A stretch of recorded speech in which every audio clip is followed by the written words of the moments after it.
I have been waiting a few days to do this video because in as much as I've read the reports and seen journalists online make the news, I was reluctant to believe it. I needed some form of more official confirmation, but it seems like it's now definitive fact confirmed by the State Department that Gonzalo Lira has died or been murdered in a Ukrainian prison. For those of you who don't know who Gonzalo Lira is, known as Coach Red Pill, has been the object of multiple hit pieces online. I actually went back to a vlog I did. It's going to be 2 years ago in April.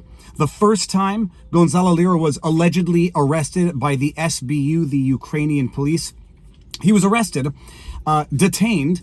There were people on the internet saying it was fake, it was disinformation, it was a publicity stunt. For those of you who don't know, Gonzalo Lira always said if he goes dark for more than 12 hours, he's been detained. So I want you guys to know that if ever you don't hear from me for 12 hours during this conflict, if it's 12 hours or more, assume that I've been picked up by the SBU. If anybody goes to his Twitter feed, the pinned tweet on his Twitter feed has a list of names and says that if he goes missing for longer than a certain period of time and is not heard from, again, add him to the list. And it looks like his name has been added to the list because Gonzalo Lira Sr., Gonzalo Lira's father, was just on Tucker Carlson talking about the fact that his son has been arrested in Ukraine, detained for I don't know how long. This that is happening to my son is a victim of this Biden government and his relation with that puppet Zelensky. Zelensky is a man that has made opponents, political opponents, disappear. Gonzalo published 2 years ago a list, I think it was 12 or 13 individuals that had disappeared. They were tortured and then, killed. And Gonzalo said, if I'm off the air for more than 24 hours, add me on the list. He's a brave man, telling the truth all along. From day one, he predicted what would happen. Gonzalo Lira, Argentinian but American, raised in Argentina, an American citizen, detained in Ukraine, arrested. I'm not sure of what the charges were. As you can see in the indictment that I posted on Twitter, all of the pages are there. You can read it for yourself in Ukrainian and in English. The charges against me are just because of my opinion about this conflict. He's a journalist, although some people don't want to call him a journalist, as if the fact that you might not consider him a journalist somehow justifies him being arrested by the Ukrainian police or the SBU. Arguably, but not arguably, arrested because of his critical position, critical reporting of Ukrainian authorities and Zelensky in particular. I did a vlog a while back. It refreshed my memory as to what the situation was nearly 2 years ago. I'll flash you some highlights there. Viva Frei, Montreal litigator turned YouTuber, and this is Winnie the Westie. And not good news, and sometimes it feels like the world is a really dark place. A journalist known as Gonzalo Lira, or otherwise known as Coach Red Pill, who has been reporting live from Ukraine, he's gone missing, apparently. And it's not just that a journalist has gone missing while reporting in Ukraine, it's that a lot of people and a lot of so-called journalists on social media seem to be rejoicing in this fact. If ever you don't hear from me for 12 hours during this conflict, if it's 12 hours or more, assume that I've been picked up by the SBU and assume that the people most responsible are the Daily Beast.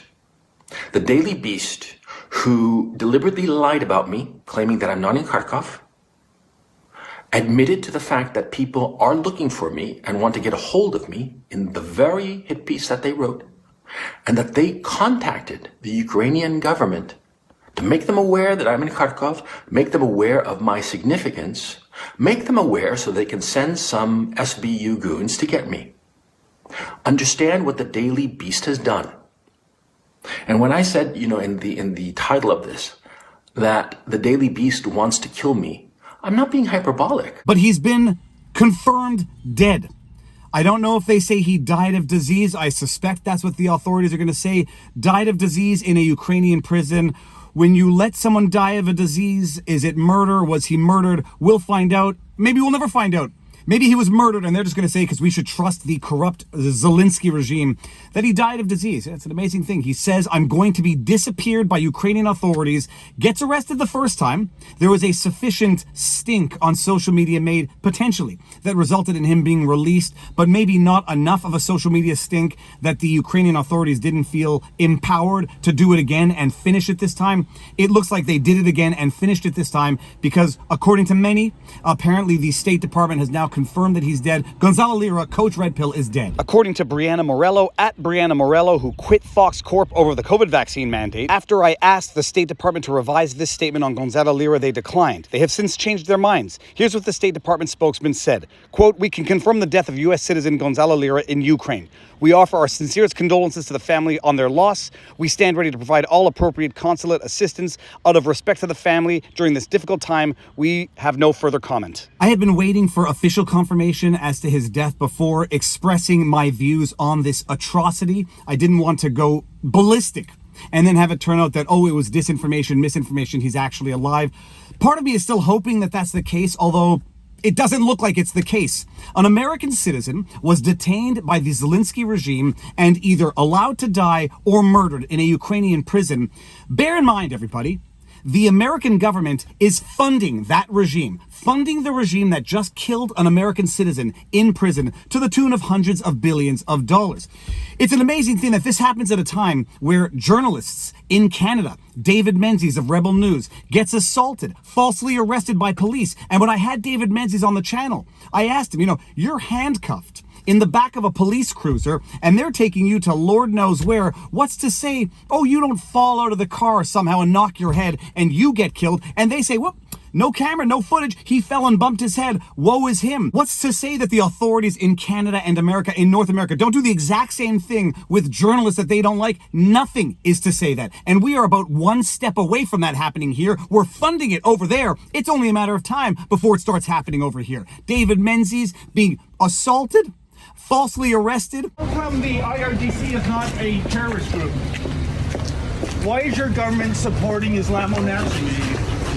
What? You did me. What? You did me. What? Excuse me. What are you doing? You're under arrest for assault. Why are you pushing me? You're under arrest for assault. You're under arrest for assault. You're under arrest for assault. Who are you? You're under arrest for assault. You pushed into me. You pushed into me. I was just scrubbing. I got my credentials here and you just bumped into me. So excuse Police. me. You're under arrest. What is your name and your badge? What is your name and your badge? You've been told you're under arrest. Why am I under arrest? Come on over here. Other Rebel News journalists in Canada being assaulted. Alexa Lavoie being shot in the leg point blank by an officer with a tear gun canister. You just fight on protesters! You just fight on protesters! Oh!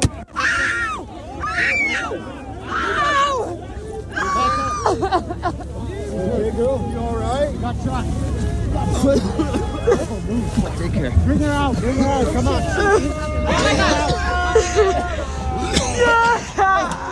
Drea Humphrey of Rebel News being assaulted. Menzies been assaulted more than once. The Biden administration sits on its high horse and lectures Putin about detaining journalists, sentencing them to like 25 years in jail for journalism in Russia. They criticize Putin for that, while they literally finance a regime that just arrested a journalist and killed him while he was in detention. That's what the American government is doing.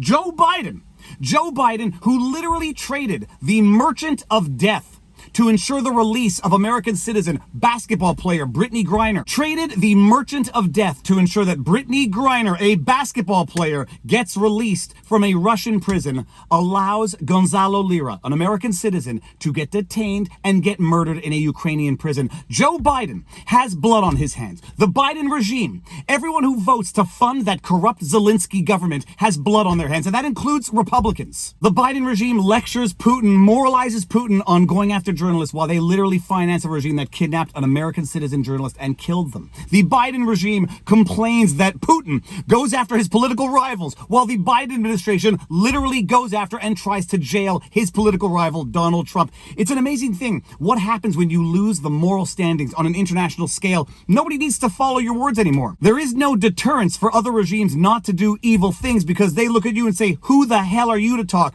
Our governments are now supporting evil. I say that the Biden administration has blood on their hands because they allowed for the extrajudicial killing of an American citizen journalist in Ukraine. It's not the first time. Why, I believe that Obama actually assassinated American citizens via drone strikes extrajudicially as well. From Amnesty International, is it legal for the U.S. to kill a 16-year-old U.S. citizen with a drone? Apparently, he was one of 3 U.S. citizens killed extrajudicially by drone strikes under the Obama administration. I always say that it is darkest before the dawn, and I'm getting real tired of saying that, but it's also true that it's also darkest before the blackout, and my goodness, with the way things are going, we are nearing a total blackout, politically, morally, and spiritually. And why do I say spiritually? The last time Gonzalo Lira got arrested, people were saying it's a publicity stunt. He's a grifter. He's doing it for attention. He gets released. I think it was a week later. It was like, yeah, we don't believe you. You're a liar. Yada, yada, yada. Then he says, if this happens to me again, I'm not coming out. And he says, I'm going to go cross the border. I'm going to try to get across the border, seek asylum. I forget what country he was going to try to seek asylum from. But if he gets picked up by the SBU, the Ukrainian police, he's going to die. Add his name to the list. And now that it's actually happened, at the very least, it's been confirmed pretty much everywhere that it's actually happened. You have people saying he was a clown. He got what he deserved. That's what you get for being a Putin shill.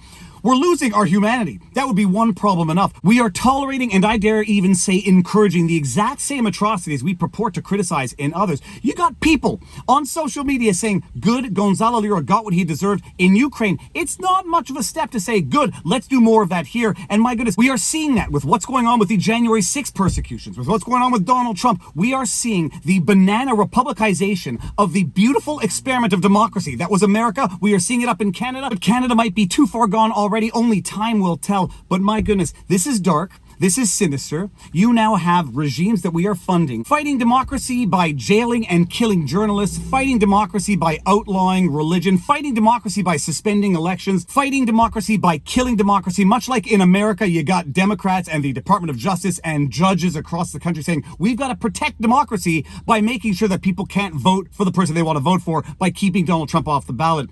Dark times, people. Very dark times. If he's dead, people need to do some serious reflection as to the world that they have created, the world that they are tolerating. And if you remain silent on this, enjoy the hell that you are ushering in. I can't end the vlog the way I typically end the vlogs. Now you know your vlog. Peace out.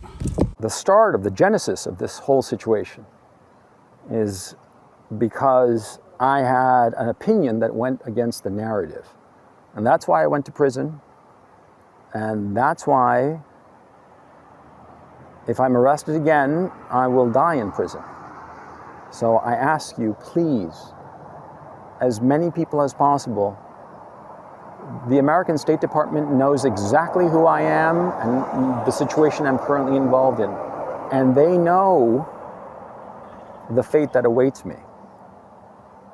They know it.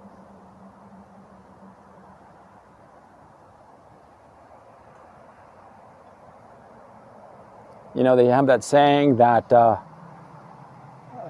I forget the wording exactly. You know, I'm a little stressed out, as you can imagine, but they have that saying that people are fundamentally good, but for evil to triumph, all you need is the indifference of good people. Please don't be indifferent to my fate. I ask you this very humbly. Please recognize that,